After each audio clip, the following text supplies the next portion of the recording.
नमस्कार. PMFME योजना म्हणजेच प्रधानमंत्री सूक्ष्म अन्न प्रक्रिया योजना, जी आत्मनिर्भर भारत या संकल्पनेतून उदयास आली. या योजनेमुळे संपूर्ण भारतामध्ये, महाराष्ट्रामध्ये व सोलापूर जिल्ह्यामध्ये अनेक महिलांना, युवांना जे आहे आपले स्वतःचे उद्योग सुरू करण्याची जी आहे मदत भेटली.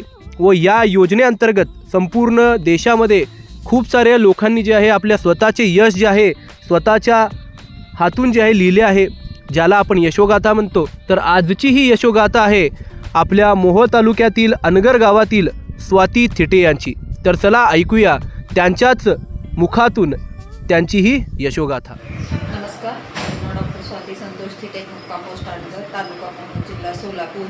मी 2022 साली माझा माडग्याचा व्यवसाय चालू केला होता आणि मग ह्या व्यवसायाचा अभ्यास करत असताना मला PMFME अंतर्गत माननीय दीपाली कदम मॅडमने 20 लाखाचं प्रकल्प लोन मिळवून दिलं आणि त्यानंतर माझ्या व्यवसायाने खूप मोठी ग्रीप घेतली.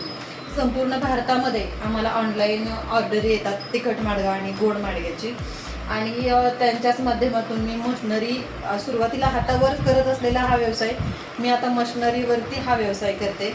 त्याच्यातली कुठलीही न्यूट्रिशन व्हॅल्यूला धक्का न लागता मशनरीवरती हा व्यवसाय या प्रकल्पामुळे मला आणता आला. कमी भांडवलामध्ये, कमी मजुरामध्ये, जास्त लोकांपर्यंत, कमी मेहनतीमध्ये हे चांगलं प्रोडक्ट मला लोकांपर्यंत पोहोचवता आलं, केवळ फक्त PMFME योजनेच्या अंतर्गत.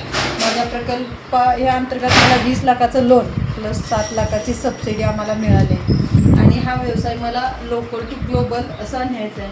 आणि ह्या प्रवासामध्ये मी अत्यंत समाधानी आहे की ह्या प्रकल्पामुळे, ह्या अर्थसहाय्यामुळे माझा व्यवसाय खूप चांगल्या स्पीडने ग्रो करतो आहे. खूप चांगल्या स्पीडने माझं मंथली इन्कम ह्या व्यवसायाच्या आधारे जवळजवळ 40,000 ते 50,000 रुपये सध्या आहे.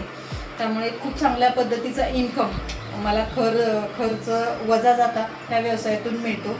आणि खूप खूप धन्यवाद PMFMEच्या अधिकाऱ्यांचे की ज्यांनी मला ह्या व्यवसायामध्ये, ह्या लोनमध्ये, ह्या प्रकल्पामध्ये मदत केली. जर तुम्हालाही स्वाती थिटे मॅडम प्रमाणे स्वतःची यशोगाथा लिहायची आहे व या संपूर्ण योजनेचा लाभ घेऊन स्वतःचे उद्योग सुरू करून आत्मनिर्भर व्हायचे आहे आणि देशाच्या इकॉनॉमीमध्ये आपला एक सहभाग नोंदवायचा आहे, तर या संपूर्ण योजनेची अधिक माहिती जाणून घेण्यासाठी जिल्हा संसाधन व्यक्ती दीपाली कदम मॅडम यांना संपर्क साधावा. धन्यवाद.